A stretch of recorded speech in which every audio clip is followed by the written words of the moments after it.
Chapter 2, Travel. With respect to travel, the most important documents you have are your passport and a visa document, if that's applicable. So all I can say is guard it, sign it, copy it, keep it with you. You can't treat it too specially. It's really important. When you make a copy of the passport, don't place the copies inside the passport or in the same wallet or piece of luggage that you have with the passport. We will have a copy in our office, in our files, but leave a copy of your passport with a parent, a loved one, someone that you know back here also, just as a good practice. Visas for U.S. passport holders. What is a visa? It's the indication of permission and purpose for entering any particular country. So being stamped in at the airport when you arrive is a type of visa. You may have to apply for a visa in advance, you may not. The cost and duration of a visa varies from country and kind of visa issued. Sometimes no visa is required in advance, so that just being stamped in at the airport is perfectly fine. In most cases, U.S. citizens must apply ahead of time for a visa with a consulate when one is required. We can assist and will assist you, however, ultimately, at the end of the day, this is something that it will be your responsibility to make sure that your immigration documents are entirely in order. Visas for non-U.S. passport holders. Much of the same applies from the previous slide, but it will be your responsibility to understand what the regulations and rules are with respect to your particular circumstances, both within LMU and inside the United States. And on the host side, you must work with the Office of International Student Services on campus before you go if you are a non-U.S. passport holder. Please work with them and contact them if you're an international student.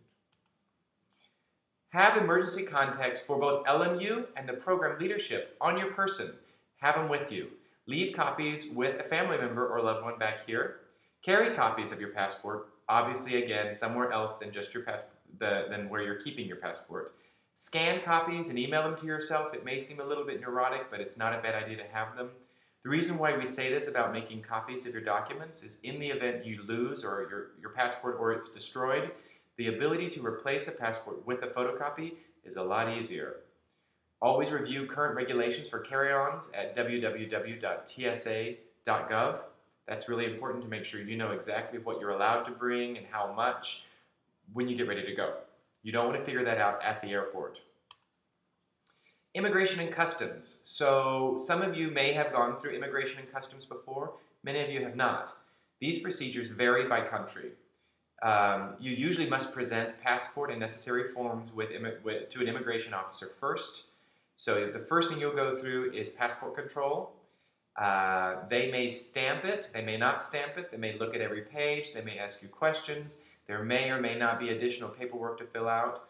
Just make sure you take the time to fill everything out correctly and know that they are ultimately the arbiter who determines whether or not you enter the country or not. So take that very seriously. Then after you go through passport control, you go through customs. Spot checks are common. If they ask to look through your things, that's not entirely unusual, and it may not mean anything. It may just mean randomly they chose you. So be sure and comply if they ask you that. Research arrival procedures for where you're going on study abroad. So certain countries may or may not have different dynamics on site when you arrive, so make sure you know exactly what you should expect. This last one's really important. The border authorities at the airport when you arrive make the final determination whether or not you can enter a country. That's not up to us, that's not up to the United States, that's not up to your family. It is up to the border authorities in that location. Always keep in mind there are things you can do to lessen concerns in the event, for example, you are spot checked going through customs and you have Tylenol. Be sure and keep that in the original container. All medication should be kept in the original container. It looks suspicious otherwise. That's an example of a small thing you can do to make this process a lot easier. If you are carrying prescription medication, make sure you carry it in the original container. When you go abroad, you can register with the U.S. Department of State. We don't require that, but it's a very good practice. You can go on their website, find it, register where you're going to be located, how long you're going to be there, and local contact information. Also, know where the local U.S. consulate is. It may not be in the capital city. You might be in southern France, and the closest U.S. consul might be in the city of Toulouse, not in Paris. The U.S. Department of State is always very helpful. So for lost and stolen passports, they have country reports on every country in the world, and they have a special section just for students abroad. It's always a good idea to do a little research there before you get ready to go. After you arrive, this is really important to remember, you are subject to the laws of the country where you are studying or visiting. Ignorance of these laws is not an excuse for breaking them.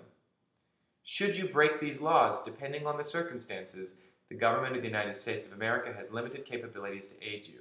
So make sure you use good judgment when knowing about what you're doing and the things that you might undertake while you're there.